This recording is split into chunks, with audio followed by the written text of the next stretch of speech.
Apito árbitro! Começa o Visitantes Esporte Clube. Com Bruno Santos e Arthur Crespim.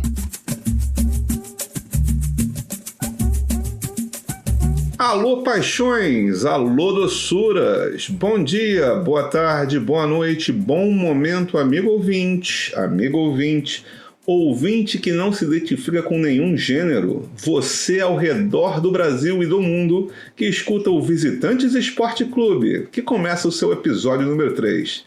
Diz aí, Brunão, beleza? Belezinha pura, Arthur, estamos aí para mais um episódio, vamos falar aqui. Obviamente, quem já leu aí o título já sabe do que a gente vai falar, né? Os efeitos aí da pandemia. Perfeito, positivo e operante. E é necessário. Agora, obviamente, como a gente sempre subverte tudo, antes de começar a falar sobre a nossa pauta, nós temos um ponto a acrescentar no nosso episódio 1 sobre o Ninho do Urubu. O que a gente tem a falar, Brunão? Exatamente, a gente tinha chegado até a comentar sobre o indiciamento, né, de alguns dos... Quer dizer, na verdade, logo depois do episódio saiu que tinha sido feito o indiciamento, e agora a gente teve alguns outros detalhes em relação a isso, que foi que todos os 11 réus que foram indiciados, eles vão responder por incêndio culposo qualificado e também lesão corporal. Se você não percebeu, não teve um indiciamento por homicídio, nem culposo nem doloso. O indiciamento foi pelo incêndio. E neste caso, além dos réus não irem a júri popular, também não existe no Código Penal, para esse tipo de crime, para essa tipificação de crime, regime fechado. Então vamos dizer que eles sejam julgados e condenados, ou eles pegam semiaberto, que aí tem que só ir dormir na prisão e volta, fica o dia livre, ou eles pegam um regime totalmente aberto. Pode variar a pena de 1 ano e 4 meses até 6 anos. E assim, é um detalhe que a gente quis dar uma comentada aí sobre isso. Eu queria que você falasse um pouquinho aí, Arthur, o que você acha dessa situação? Cara, eu não costumo comentar decisões jurídicas, das quais eu não entro nos processos, para não saber os meandros e como eles chegaram lá. Porém, nesse caso, eu vou abrir uma exceção, não falando do resultado, mas falando de todo o processo, é que quando a gente espera alguma coisa, realmente as coisas não acontecem. A expectativa, meu amigo, é a mãe da merda, porque é frustrante. É isso que eu tenho a dizer nesse momento, para não incorrer numa injustiça jurídica. Enfim. Bom, vamos voltar à nossa pauta. É isso. Visitantes! Como o Bruno já adiantou aí, a gente é um podcast poliesportivo. E a gente tem que trazer um assunto que já está saturando toda a população mundial. A questão é que as coisas estão melhorando, mas ainda não chegaram num ponto em que a gente possa viver na normalidade. Inclusive, é bom ressaltar que esse podcast é pró-vacina, esse podcast é contra o negacionismo, esse podcast acredita que a Terra é redonda e diz a você que não existe tratamento precoce, pelo amor de Deus. Então, salve sua vida. Exatamente. Né? E salve a vida dos outros. Se alguém passar, como sua mãe sempre disse, se você estiver na rua e alguém estranho passar te oferecendo kit Covid, diga não. Não fale com estranhos na rua, não aceite kit Covid de estranhos na rua. E também não aceite de conhecidos não, viu? Não, o WhatsApp não é maior do que o CNPq, nunca esqueça disso. Exatamente. Bom, falando nisso, é importante ressaltar que há vários eventos em 2021 que estão impactados pela Covid-19. Alguns eventos, inclusive, foram adiados em 2020. E essa é a nossa pauta de hoje. A pauta do programa de hoje é Covid-19 nos eventos 21. Vai perder, vai ganhar, vai perder, vai ganhar, perdeu! Ganhou! E é isso. E como tudo acontece na Austrália primeiro, né, Arthur? Então a gente vai começar falando dele. O Australian Open, que acredito que ainda não começou, não sei se já começou, se ainda não começou, mas antes de começar, já deu um monte de merda, né? Bom, Brunão, o Australian Open começa em 8 de fevereiro e ele é um dos Grand Slams, aí, que são os 4 torneios mais importantes do tênis mundial, compostos pelo Australian Open, Wimbledon, Roland Garros e US Open. O tênis ele tem uma estrutura muito particular, porque ele tem os torneios do ITF, que são os torneios menores, tem os torneios da ATP, que são os Masters e tal, e tem os Grand Slams, que são os torneios que dão mais dinheiro e retorno midiático, enfim. O Australian Open ano passado rolou, porque foi o primeiro torneio, então ele foi um torneio pré-pandemia. Roland Garros rolou numa data que não era a data comum, inclusive foi começando o frio em Paris, então foi um torneio bem mais difícil de ocorrer. E o US Open rolou, mas com muitas desistências, e o Wimbledon ano passado, depois de muitos anos, foi adiado. Pois bem, os tenistas que foram convidados ao Australian Open, eles tiveram que ir para a Austrália, um país que tem lidado muito bem com a Covid, se eu não me engano, hoje está em torno de 1.300 mortes desde o começo da pandemia, 1.300 mortes, ou seja, houve dias nos Estados Unidos, por exemplo, que morreram 4 vezes mais pessoas do que em toda a pandemia na Austrália. O Australian Open investiu 40 milhões de cangurus de dólares australianos para trazer um monte de tenistas. E quando eles chegaram lá, meu amigo, a confusão se instalou. Porque tem tenista que não pode sair do hotel, teve tenista que deu positivo para a Covid, o avião inteiro ficou em quarentena obrigatória. As pessoas estão treinando dentro de um quarto de hotel. Então a situação está dramática. A galera não pode abrir janela. Tem gente achando rato dentro do quarto. A situação assim é complicada. E assim, o grande lance que eu vi em relação às notícias que a gente juntou aqui para poder ler é o lance de que, tipo, tem a organização do campeonato e tem o governo do país. Então, os caras eles já conseguiram fazer da forma que estão fazendo, tendo que negociar demais com o governo, que não queria abrir mão de muita coisa, e no que está correto, na minha opinião. Tirando, você falou aí que a Austrália está lidando muito bem com isso. Acho que melhor que a Austrália, só a Nova Zelândia mesmo, que está assim, muito melhor do que todo mundo. É como se fosse num outro planeta até a Nova Zelândia. Mas os caras estão trabalhando bem e estão conseguindo lidar bem com o negócio. Então eu acho que eles estão certos em restringir muita coisa.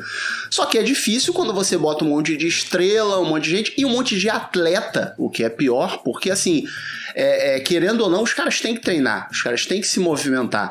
Não dá pra, por exemplo, eu vi alguma coisa sobre talvez os caras iam ter 2 semanas só de treino antes do começo do campeonato, que é muito pouco. Se você fica parado 15 dias sem fazer porra nenhuma, sei lá, correndo dentro de um quadrado de 6 metros quadrados ali dentro de um quarto de hotel, é complicado, eu sei que é complicado, mas os caras estão fazendo. Então já teve isso, já teve muita negociação e os caras ainda estão querendo mais, né? Os tenistas em si, eles estão querendo mais, e teve o lance também de ser dividido, né? Tem alguns tenistas que estão em Melbourne, que é onde está mais complicado, e tem uma galera que está em Adelaide, que possivelmente estão tendo mais regalias e deixando o pessoal de Melbourne meio puto, né?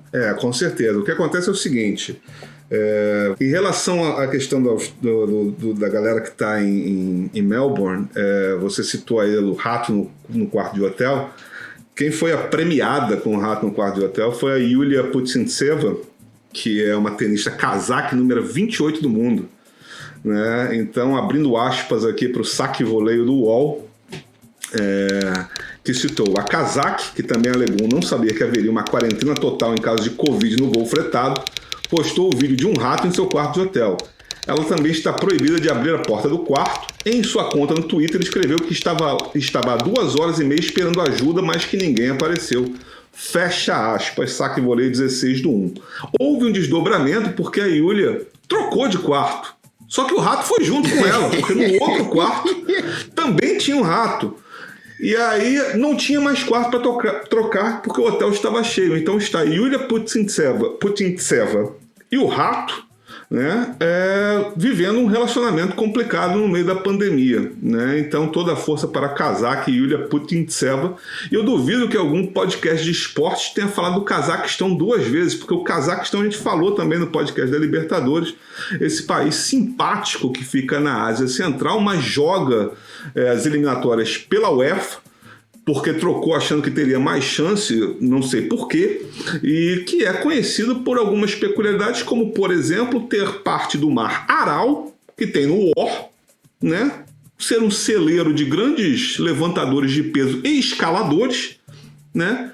E ter a capital que antigamente se chamava Astana, que em cazaque significava capital. Agora mudaram o nome para Nur Sultan. Esse foi o nosso momento geográfico.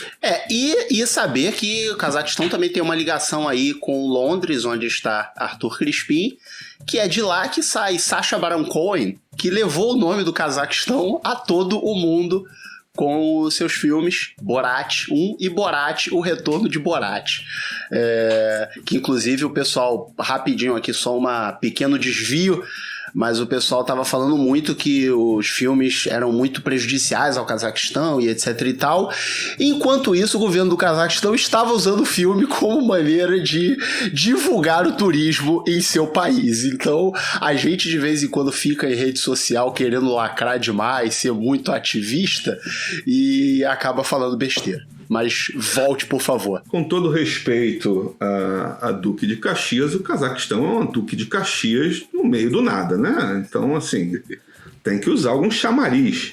Porque o que você vai fazer no Cazaquistão? Não tem nada para fazer no Cazaquistão. Mas, enfim, tem jogador de futebol brasileiro jogando no Cazaquistão, porque tem em todo lugar. São poucos brasileiros. Parece inclusive, barata. eu conheci uma pessoa que morou no Cazaquistão, porque trabalha com diplomacia. Mas voltando. No caso de Adelaide, o que acontece é o seguinte: os 3 melhores tenistas masculinos, a saber, Nadal, Djokovic e Dominic Thiem, no momento, Federer está machucado, Federer não participa do Australian Open, e as 3 tenistas melhor ranqueadas femininas, Simona Halep, Naomi Osaka e Serena Williams, eles foram convidados a ficar em Adelaide com a equipe toda numa melhor condição e treinando. Então vai todo mundo, vai fisioterapeuta, vai treinador, e fica num ambiente, né, junto. E esse tipo de situação gera uma vantagem técnica. É justo? Não, mas a vida também não é justa. O que eles querem é tentar garantir uma vantagem técnica para aqueles que chamam mais público. Né? Houve uma outra situação nesse caso, que o Djokovic escreveu uma carta para a organização fazendo umas sugestões. Né? O governo voltou com essa carta bem puto, né? Porque o Djokovic não tem nada que se meter aqui, né? Porque eu acho que quem controla a pandemia bem somos nós, não ele. Lembrando que o Djokovic no passado fez o Adria Tour, né, dizendo que estava tudo certo, era um tour pelos países da região dos Balcãs, ali, a antiga Iugoslávia, Sérvia, a Croácia, enfim, a Bósnia. Só que no meio dessa confusão teve festinha, tenista dançando sem camisa e tal, e obviamente houve um surto de Covid.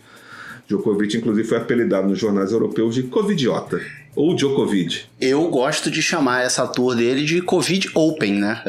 Ele incluiu mais uma coisa no calendário do tênis. Pois é, Bruno. Então, assim, para quem gosta de tênis, eu sou fã, esse Australian Open sempre chama atenção porque é um torneio dos maiores, mas a situação não tá fácil.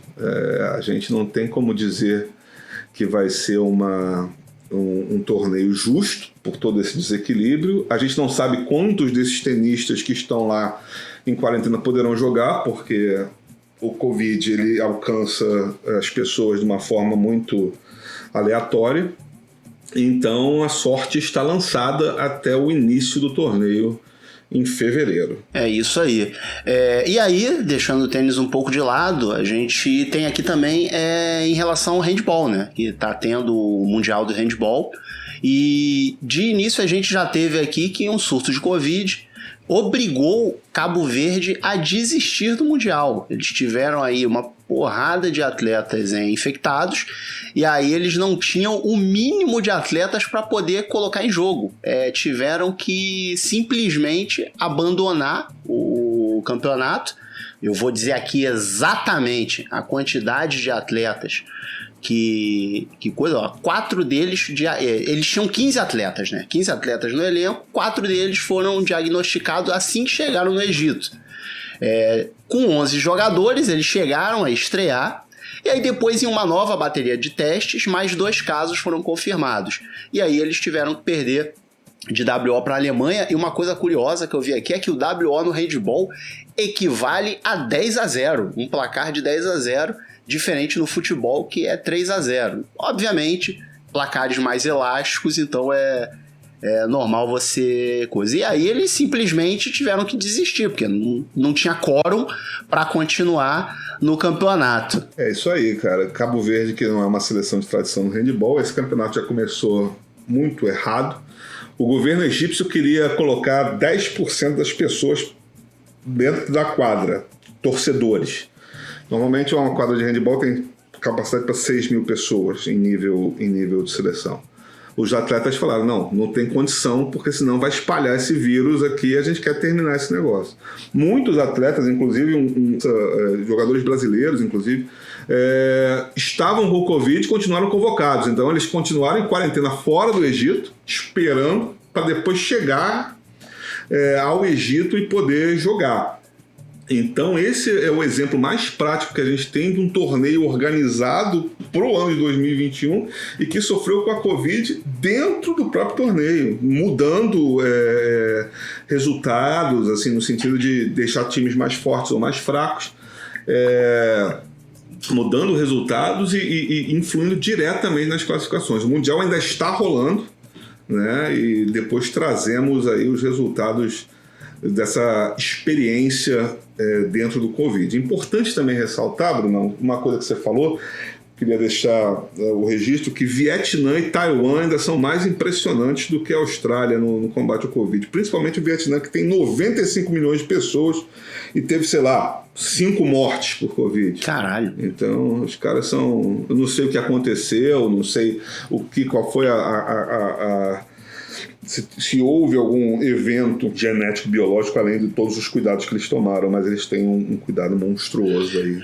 Bom, os caras com 5 soldados no meio do mato botaram os Estados Unidos pra correr numa guerra, né? Então, preparados os caras estão, não é verdade?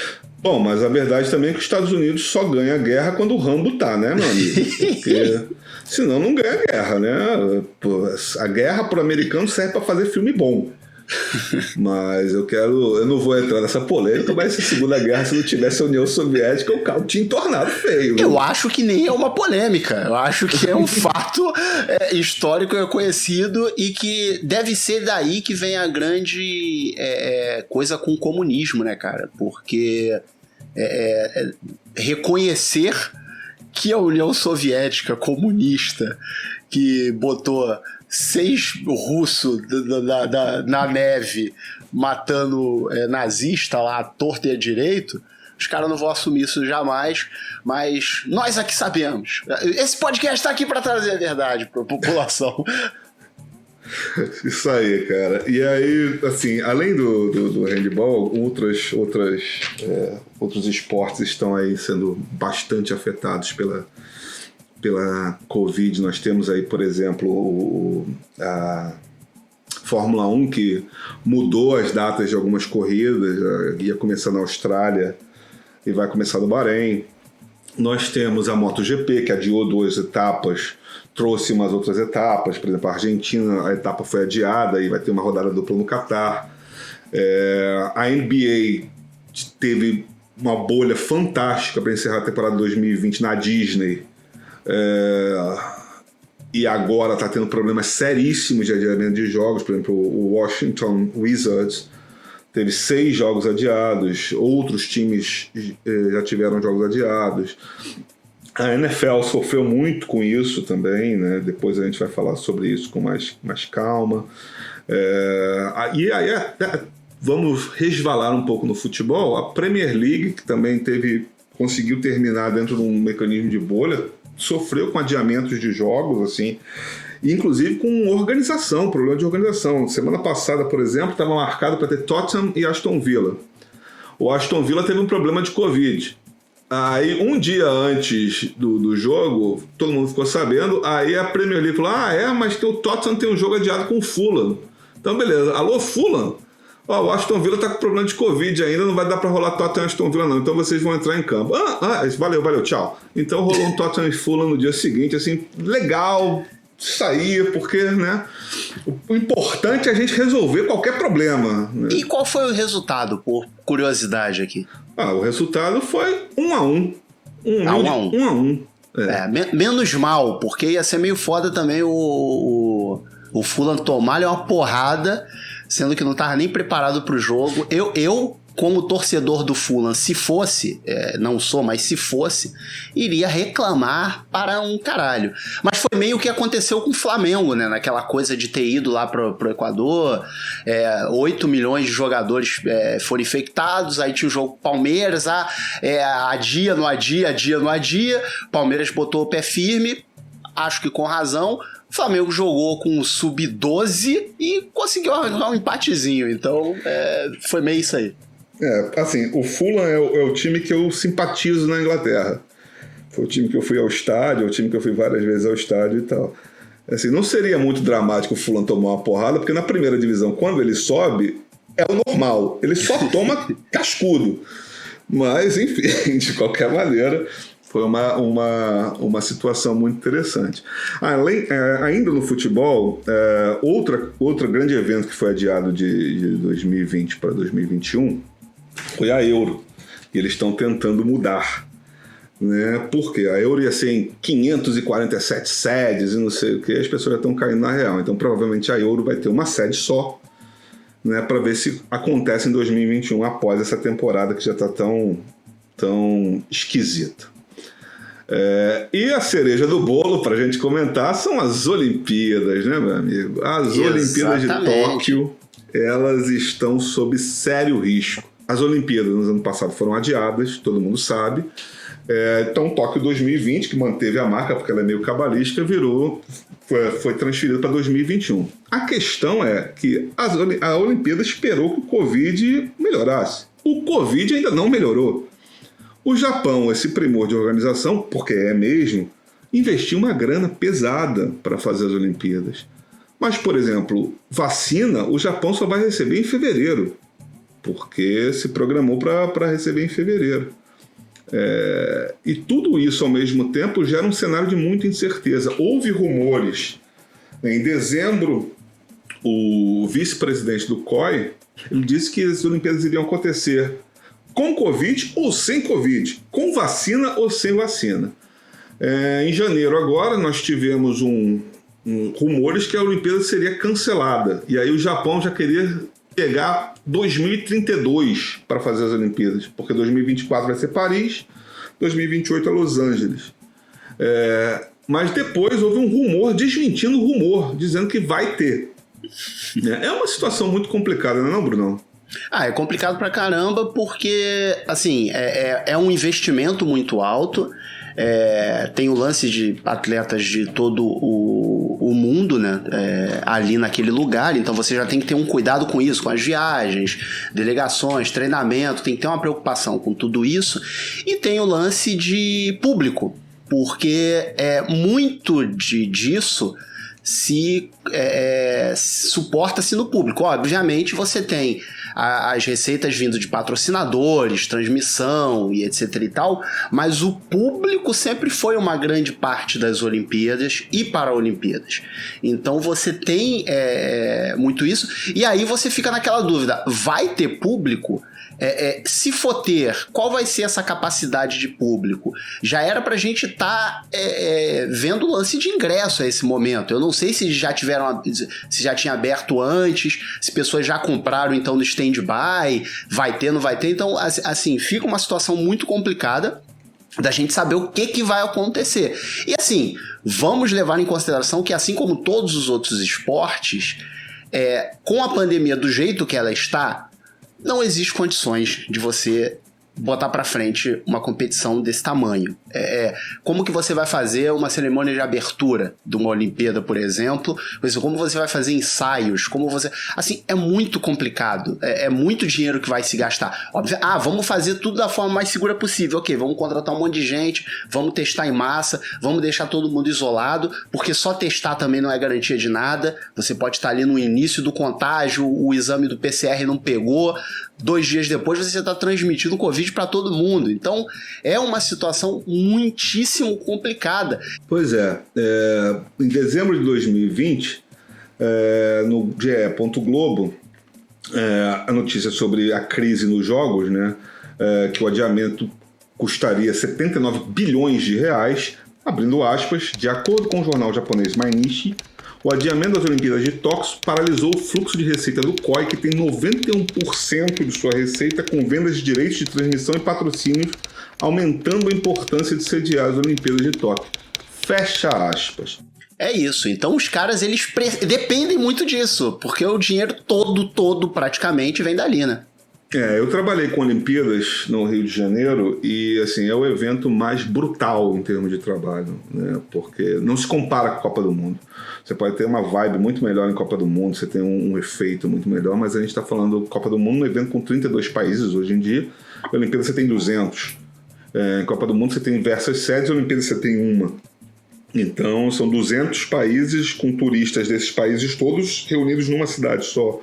Então, direitos de transmissão, patrocinadores trazem pessoas, essas pessoas vestem roupas, ganham presentes, isso tudo é distribuído. É muito dinheiro rodando. São muitos empregos diretos e indiretos rodando. Inclusive numa cidade como Tóquio, que é bem organizada, bem mais estruturada do que o Rio de Janeiro, isso faz uma diferença brutal. Se não houver Olimpíadas em Tóquio, o prejuízo vai ser enorme, tanto para a cidade, quanto para o país, quanto para o COI. E tem uma outra coisa, a gente fala muito das Olimpíadas, né? E nas Olimpíadas você tem até alguns fatores que podem ser considerados, como as pessoas terem histórico de atleta real, como as pessoas poderem ter uma resistência maior, embora a gente não saiba o quanto a Covid interfere na performance desses atletas. Mas além das Olimpíadas, um evento que é muito forte também são as Paralimpíadas. E nas Paralimpíadas, que é um evento maravilhoso, que é muito legal porque é um evento que normaliza o que o preconceito sempre tenta deixar como diferente. A Paralimpíada você tem pelo menos 80% das pessoas envolvidas em competição como grupo de risco. Mesmo. Sim. Então, todos esses eventos que a gente falou aí, do Australian Open, da NBA, da Fórmula 1, da Premier League, do Euro, tudo isso você consegue fazer com mais ou menos. Tá mais ou menos, vamos tentar, não sei o quê. As Olimpíadas você consegue fazer com mais ou menos. É um risco muito alto, como o Bruno falou, a questão de ingressos e tudo mais. Agora, Paralimpíadas, meu amigo, não tem mais ou menos. Ou tem cura, ou tá todo mundo vacinado, ou não tem condição. Exatamente, exatamente sobre essa situação de grupo de risco. Eu vi uns comentários até que aqui no Brasil não se tem colocado a pessoa com deficiência como prioridade na hora da vacina. Nesse momento, tudo bem, a gente tem pouquíssima vacina ainda no Brasil, por conta a gente sabe de quem. Tá tudo muito atrasado aqui. Mas a gente tem na primeira fila ali, obviamente, o pessoal que está na linha de frente, né? O pessoal ali médicos, enfermeiros, socorristas, etc., que estão na linha de frente ali do combate. E tem as pessoas mais idosas, pessoas que moram em asilos, em casas de repouso, etc. e tal. Inclusive, Manga foi vacinado um dia desses.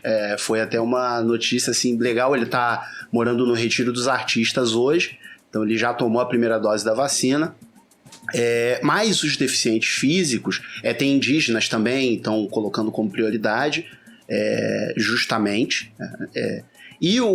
Só que os deficientes físicos eles estão sendo meio que esquecidos, eu diria assim. Acabei de fazer aspas com os dedos, e não deveriam, porque é uma galera de muito risco, o grau de risco é muito grande, porque até dependendo da deficiência, essas pessoas elas dependem muito de outras pessoas. Então são pessoas que, querendo ou não, elas estão mais expostas.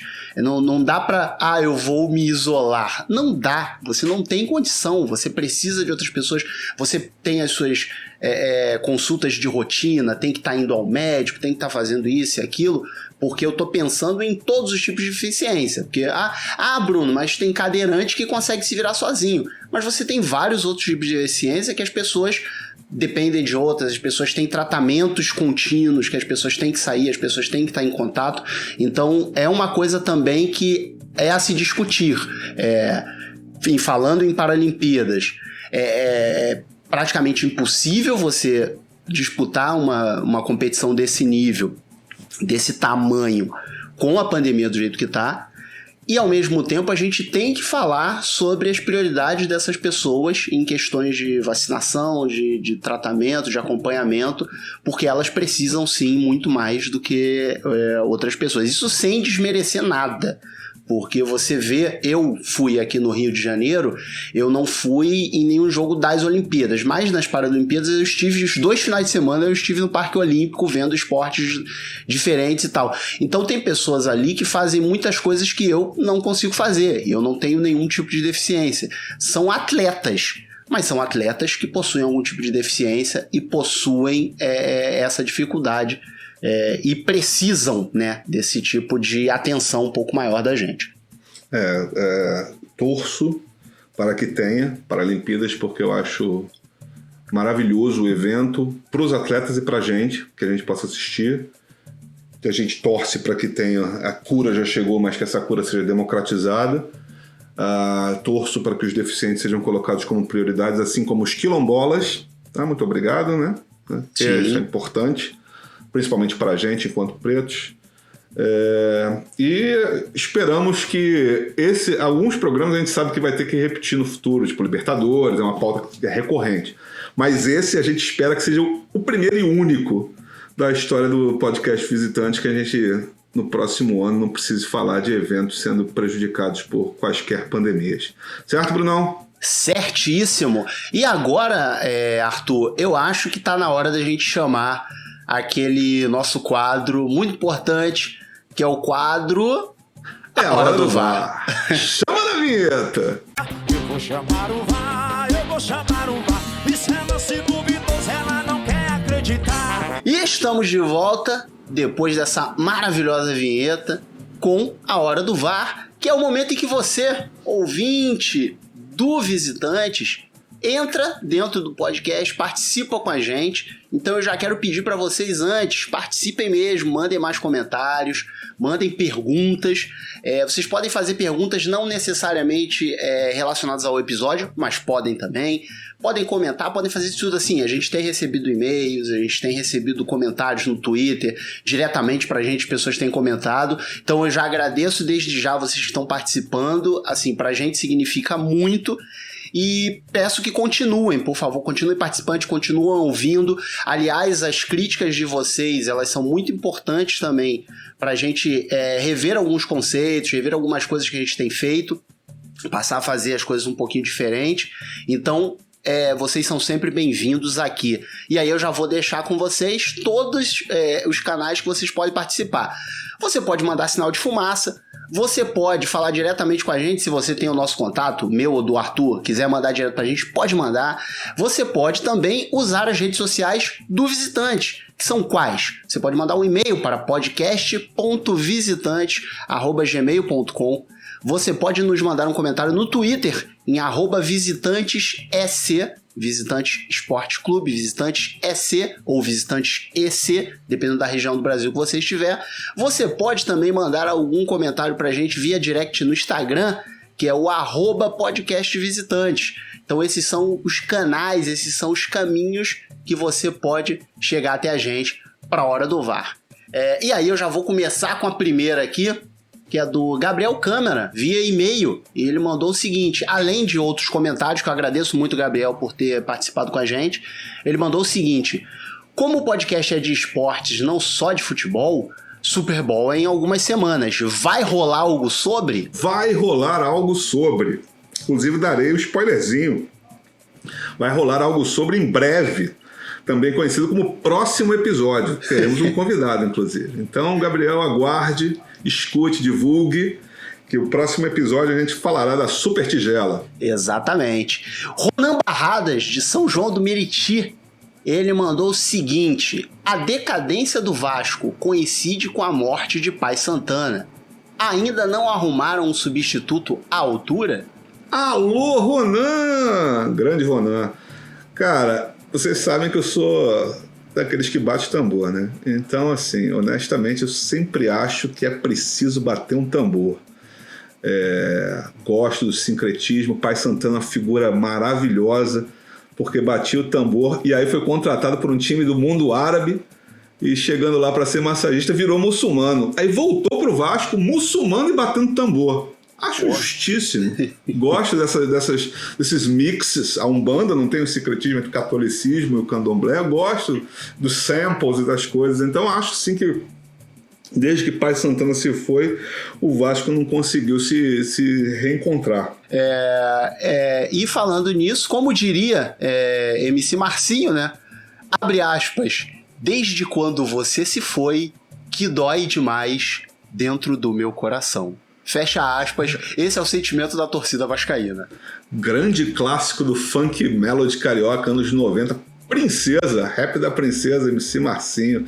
Mas MC Marcinho, grande hitmaker, né? Fez Solitário. Teve aquela música com MC Cacau, na época era um casal. E também tem a fantástica música com o MC Bob Rum, que é o rap da Zona Oeste, que eu sou Marcinho de Bangu, sou Bob Rum de Santa Cruz. Exatamente. Eram bons momentos, do funk carioca.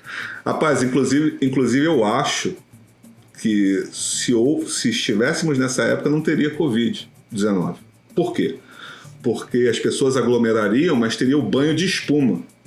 Então, na época do banho de espuma, você tinha aquela profilaxia que poderia evitar o Covid. Exatamente. O pessoal já entrava no baile e era desinfectado ali o ambiente e as pessoas ao mesmo tempo. Porque você não adianta você só desinfetar o ambiente, você tem que desinfetar as pessoas também.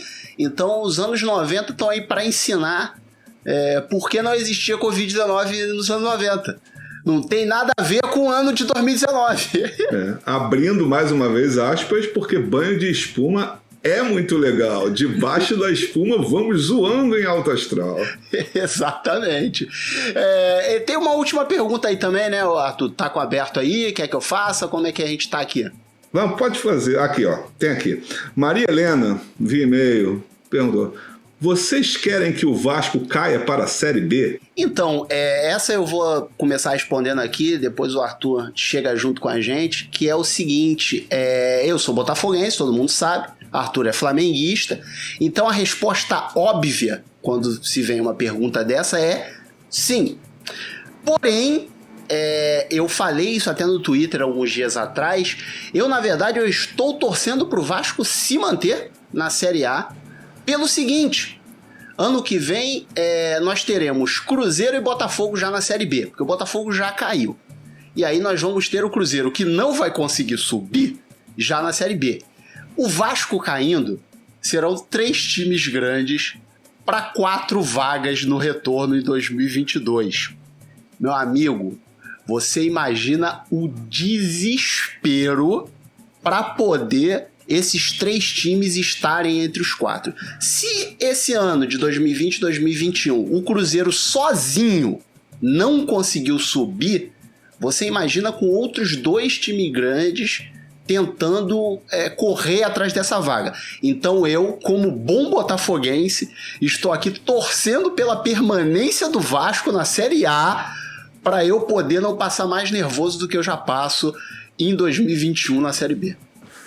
Tem essa questão, assim, tem outros times que têm grandes atributos, assim, não são tão grandes quanto Vasco, Cruzeiro e Botafogo, mas tem seus atributos, como Curitiba, tem o Remo.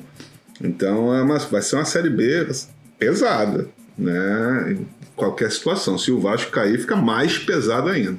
Eu torceria normalmente para o Vasco cair, mas como o Botafogo já vai cair, eu acho importante ter times, ter clássico, né? Acho interessante ter clássico. Eu gostaria muito que o Vasco se mantivesse. Mas, assim, o Vasco não se ajuda, né? Troca de técnico toda hora, traz uns técnicos, não paga ninguém. Então, assim, fica difícil, pô. Aí, tipo, o Lucha chega, tá naquele agora vai, e aí joga contra o Curitiba em casa e toma ali uma sapatada. Então, o Vasco precisa se ajudar, né? Porque, senão, meu amigo, a tristeza vai ser grande. Agora, Brunão, eu acho que a gente devia trazer mais uma opinião avalizada aqui para a gente equilibrar esse assunto. O que você acha? Acho que sim, acho que a gente deveria trazer uma voz aí que sabe mais sobre isso do que a gente e que pode dar aí um horizonte pra gente. Ô, produção, chama o convidado aí, que nem sabia que ia ser convidado, mas foi convidado para esse episódio. Chama o cara aí, por favor. Meu Deus do céu, que momento difícil para a equipe da Colina, que cenário de terra arrasada enfrenta o Vasco da Gama. Meu camarada, se Edson Mauro é por nós, quem será contra nós? Quem será contra nós? Edson Mauro, inclusive, que além de ser um excelente narrador, muito famoso no Rio de Janeiro, além de tudo foi o homem responsável por descobrir Djavan. Ele também é de Maceió, Edson Mauro, e aí o Djavan começando a carreira, foi o Edson Mauro que abriu as portas aí para que Djavan chegasse ao Rio de Janeiro e começasse a espalhar as suas intrínsecas letras. Então, se hoje você cantarola que o açaí é guardião, zoom de besouro e um imã, agradeça a Edson Mauro, porque branca é a tez da manhã. Exatamente. E com essa, nos despedimos desse episódio. Semana que vem estaremos de volta falando de Super Bowl, já que a gente já comentou aí. Então, muito obrigado a todos e até semana que vem. Valeu, galera. Um beijão e até!